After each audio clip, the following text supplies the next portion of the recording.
শুরুতেই জানিয়ে দিব, সিরিয়ার আলেপ্পো শহর দখল নেওয়া বিদ্রোহীদের ওপর হামলা করেছে রাশিয়া। এতে নিহত হয়েছেন অন্তত ৩০০ জন। এবং আরও থাকছে, ফিলিস্তিনের প্রেসিডেন্ট মাহমুদ আব্বাস কেন এখন উত্তরসূরি বেছে নিলেন।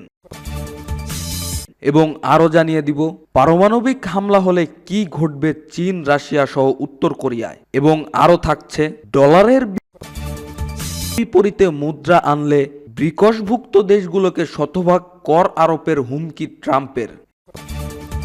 এবং সর্বশেষ জানিয়ে দিব, চীনের উদ্বেগ থাকা সত্ত্বেও যুক্তরাষ্ট্রের হাওয়াই রাজ্যের তাইওয়ানের প্রেসিডেন্ট। শুনছিলেন সংবাদ শিরোনাম, এবারে বিস্তারিত।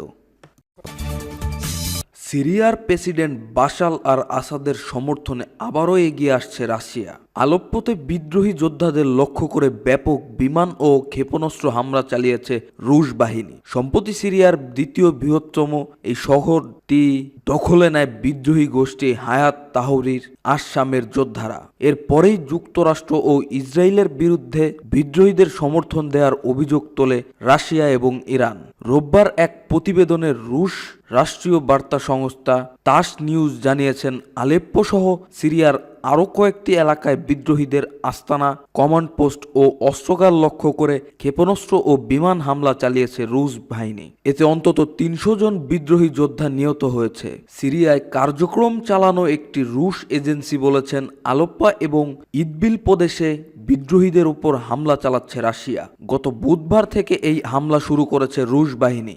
রাশিয়ার প্রতিরক্ষা মন্ত্রণালয় বলেছে, প্রেসিডেন্ট বাশার আল আসাদ ও সিরিয়ান সেনাবাহিনীর সমর্থনে হামলা চালিয়েছে রুশ বিমান বাহিনী। যুক্তরাজ্য ভিত্তিক পর্যবেক্ষক সংস্থা Syrian observatory of human rights বলেছেন, হায়াত তাহরির আল শামের বিদ্রোহীরা সিরিয়ার দক্ষিণাঞ্চলের দিকে অগ্রসর হওয়ার সময় রোববার ভোরে রাশিয়ার বিমান হামলার মুখে পড়ে। এতে বড় ধরনের হতাহত ঘটনা ঘটেছে বলে জানিয়েছে সংস্থাটি। এছাড়া সংস্থাটি বলেছে, ইদলিবের পাশাপাশি হামার গ্রামীণ এলাকাতেও রুশ বাহিনী হামলা চালিয়েছে। সিরিয়ার সরকার বিরোধী হামলায় নেতৃত্ব দেওয়ার বিদ্রোহীরা ওই এলাকার নিয়ন্ত্রণ ফিরে পেয়েছে। সিরীয় এক পর্যবেক্ষণ গোষ্ঠী বলেছে, দেশটিতে গৃহযুদ্ধ শুরু হওয়ার পর প্রথমবারের মতো আলেপ্পোর নিয়ন্ত্রণ হারিয়েছিল সিরিয়া সরকার।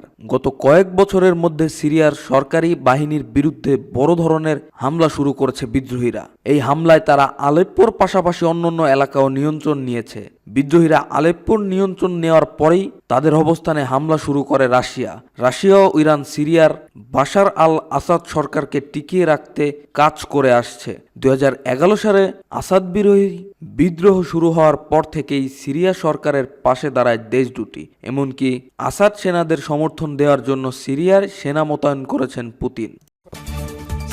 ফিলিস্তিনি কর্তৃপক্ষের বর্তমান প্রেসিডেন্ট হিসেবে দায়িত্ব পালন করছেন মাহমুদ আব্বাস। নিজের উত্তরসূরি হিসেবে তিনি রাহুই ফাতেহকে বেছে নিয়েছেন। শারীরিক অসুস্থতার কারণে আব্বাস যদি কখনো দায়িত্ব পালনে অক্ষম হন, তখন এর হাল ধরবেন তিনি।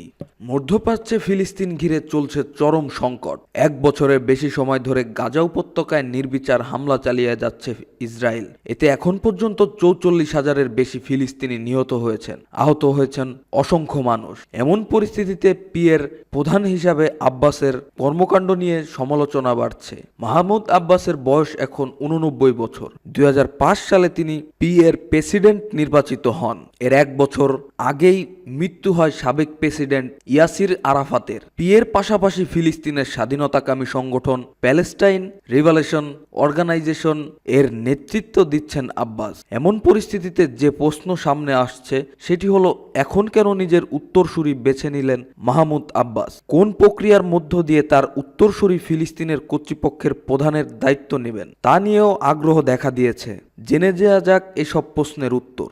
ফিলিস্তিন কর্তৃপক্ষ যাত্রা শুরু করে 31 বছর আগে 1993 সালে। সে বছর আসলো চুক্তি স্বাক্ষর করেন ইয়াসির আরাফাত ও ইসরায়েলের তৎকালীন প্রধানমন্ত্রী ইৎজাক রবিন। ওই চুক্তির আওতায় ফিলিস্তিন ভূখণ্ডের অন্তর্বর্তী সরকার হিসাবে গঠন করা হয় পিএ গঠন করা হয়েছিল মূলত ইসরায়েলের দখল করা পূর্ব জেরুজালেম, পশ্চিম তীর ও গাজায় যেসব ফিলিস্তিনি বসবাস করছেন তাদের জন্য শিক্ষা, নিরাপত্তা, পানি ও বিদ্যুতের মতো মৌলিক বিষয়গুলো দেখভাল করা। তবে তারা কতটুকু সফল হয়েছে তা নিয়ে প্রশ্ন রয়েছে। আসল চুক্তিতে পশ্চিম তীরকে এ, বি ও সি তিনটি এলাকায় ভাগ করা হয়েছিল। এর মধ্যে এ এলাকার নিরাপত্তা ও প্রশাসনিক দায়িত্ব দেওয়া হয়েছিল পিএ কে, আর বি এলাকার প্রশাসনিক দায়িত্ব পেয়েছিল তারা। তবে পুরো পশ্চিম তীরের নিয়মিত সহিংস অভিযান চালিয়ে যাচ্ছে ইসরায়েল। যুক্তরাষ্ট্র সমর্থিত আসলো চুক্তির একটি লক্ষ্য ছিল 1999 সাল নাগাদ একটি স্বাধীন ফিলিস্তিন রাষ্ট্র প্রতিষ্ঠা করা। পশ্চিম তীর ও গাজা নিয়ে গঠন করা ওই রাষ্ট্রের রাজধানী হওয়ার কথা ছিল পূর্ব জেরুজালেম, তবে তা আলোর মুখ দেখেনি। চুক্তি স্বাক্ষরের 1 বছরের মধ্যে পশ্চিম তীরে অবৈধ বসতি স্থাপন করে ইসরায়েল। পরে 1995 সালে প্রধানমন্ত্রী ইৎজাক রবিনকে হত্যা করেন ইসরায়েলের কট্টর ডামপন্থী একজন নাগরিক। এর মধ্য দিয়ে পিএর কাছে ইসরায়েলের দখল করা অঞ্চলগুলো হস্তান্তরের সম্ভাবনাও মিটেই আসে। ফিলিস্তিন ভূখণ্ডের অন্তর্বর্তী সরকারের দায়িত্ব ছিল পিএ। তবে স্বাধীন ফিলিস্তিন রাষ্ট্র প্রতিষ্ঠায় ব্যর্থতার পর মাহমুদ আব্বাসের নেতৃত্বে বহাল থাকে পিএ। আর এই প্রেসিডেন্ট হিসাবে আব্বাসের মেয়াদ শেষ হওয়ার কথা ছিল 2009 সালে, তবে এখনও তিনি ক্ষমতায় রয়েছেন। 2006 সালে অনুষ্ঠিত নির্বাচনে জয়লাভের মধ্য দিয়ে পিএ নেতৃত্ব দেওয়ার সুযোগ পায় হামাস। ফিলিস্তিনি স্বাধীনতাকামী সংগঠন ইসরায়েলের রাষ্ট্রীয় স্বীকৃতি দেয়নি। তাদের ভাষ্য, ইসরায়েল স্বাধীন ফিলিস্তিনের রাষ্ট্রের স্বীকৃতি না দিলে তারাও ইসরায়েলকে স্বীকৃতি দেবে না। তখন ফিলিস্তিনের ভূখণ্ড শাসনের জন্য হামাস ও বিরোধী দল ফাতাহর মধ্যে ক্ষমতা ভাগাভাগির প্রচেষ্টা চালানো হয়েছিল, তবে তা সফল হয়নি, বরং দুই পক্ষের মধ্যে যুদ্ধ বেঁধে যায়। এক পর্যায়ে গাজা থেকে ফাতেহকে বিতাড়িত করে হামাস। ফাতেহর নেতৃত্ব রয়েছে মাহমুদ আব্বাস। গাজা থেকে বিতাড়িত হওয়ার পর শুধু ইসরায়েলের দখল করা পশ্চিম তীরে পিএ পরিচালনা করছে ফাতাহ, তবে সেখানে ইসরায়েলের অনুপ্রবেশ ঠেকাতে পারেনি। এতে করে সংগঠনটির জনপ্রিয়তা কমছে। ফিলিস্তিনের আর কোনো পার্লামেন্ট ও প্রেসিডেন্ট নির্বাচন করতে দেয়নি আব্বাস। বিশ্লেষকদের মতে নির্বাচন হলে হামাসের কাছে পরাজিত হওয়ার ভয় পান তিনি। যেমন 2021 সালে মে মাসে ফিলিস্তিনিরা ভোট দিতে পারবেন বলে আশার আলো দেখা দিয়েছিল, তবে ওই নির্বাচন স্থগিত করেন আব্বাস। এর দায় তিনি চাপান ইসরায়েলের উপর। তিনি বলেছিলেন, নির্বাচন হলে দখল হওয়া পূর্ব জেরুজালেমের ভোট গ্রহণ করতে দেবে না ইসরায়েল সরকার। মিত্রদের সমর্থন করার পাশাপাশি চীন, রাশিয়া ও উত্তর কোরিয়ার মতো দেশের সঙ্গে বহুমুখী সংঘাতে লিপ্ত রয়েছে যুক্তরাষ্ট্র। বিশেষ করে চীনের সঙ্গে এই উত্তেজনা ক্রমশই বৃদ্ধি পাচ্ছে। এদিকে বাণিজ্য, অন্যদিকে তাইওয়ানকে কেন্দ্র করে বাড়ছে উত্তেজনার পারদ। এর সঙ্গে যুক্ত রয়েছে রাশিয়া ও ইউক্রেনের চলমান যুদ্ধ। এই যুদ্ধ এরই মাঝে পারমাণবিক যুদ্ধের রূপ নেওয়ার আতঙ্ক দেখা দিয়েছে। রাশিয়ার প্রেসিডেন্ট ভ্লাদিমির পুতিন তার পারমাণবিক অস্ত্র ব্যবহারের নীতি পরিবর্তন এনেছে, ফলে নতুন করে যুদ্ধ ছড়িয়ে পড়তে পারে এবং তাতে পারমাণবিক অস্ত্রের ব্যবহার উড়িয়ে দেওয়া যায় না। এমন ক্রমবর্ধমান উদ্বেগের প্রেক্ষিতে যুক্তরাষ্ট্র ভিত্তিক নিউজউইক ম্যাগাজিন বিষয়টি মূল্যায়ন করে দেখেছে। পারমাণবিক প্রযুক্তি বিষয়ক একজন প্রফেসর এবং ইতিহাসবিদ অ্যালেক্স ওয়েলারস্টেইন একটি মানচিত্র ব্যবহার করে বিষয়টি ব্যাখ্যা করার চেষ্টা করেছেন। তিনি দেখেছেন, যদি উত্তর কোরিয়া, রাশিয়া বা চীনের রাজধানীতে যুক্তরাষ্ট্র পারমাণবিক অস্ত্র নিক্ষেপ করে তাহলে কি প্রভাব পড়তে পারে তাতে। যুক্তরাষ্ট্রের হাতে বর্তমান সবচেয়ে বড় যে অস্ত্র রয়েছে তার নাম B-83। যদি এই অস্ত্র ব্যবহার করে হামলা চালানো হয় তাহলে ক্ষতি হতে পারে। ম্যাপে তা তুলে ধরার চেষ্টা করেছেন তিনি। নিউজউইকের বিশ্লেষণ অনুযায়ী এই পারমাণবিক বোমা যেখানে ফেলা হবে তার 1.59 বর্গ মাইল ব্যাসার্ধের এলাকায় চরম তাপমাত্রার সবকিছু গলে বাষ্পীভূত হবে এমন এলাকা ফায়ারবল রেডিয়াস হিসাবে পরিচিত।